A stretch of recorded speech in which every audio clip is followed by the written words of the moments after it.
Good morning! Ngayon magluluto tayo ng bangos na sinigang. Nakapitas ako ng aking kamyas. Ayan. Kakamyasan natin ang ating bangos. Kumulo ng ating tubig. Kaya magtitimplahan na natin yan guys. Ng asin at bitchin. Ayan. Sunod natin ang ating isda. Ang ating bangos.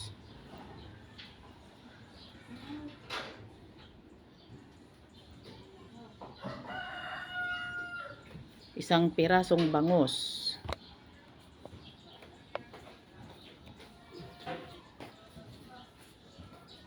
Takpan natin guys. Antayin natin ng kumulo.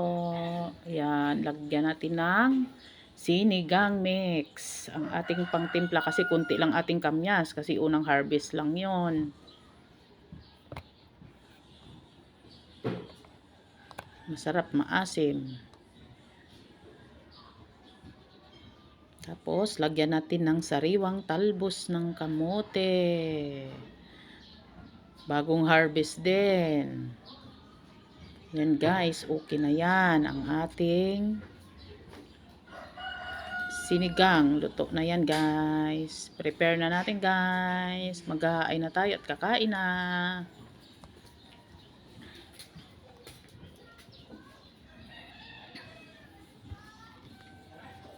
Sarap ng sabaw. Thank you for watching.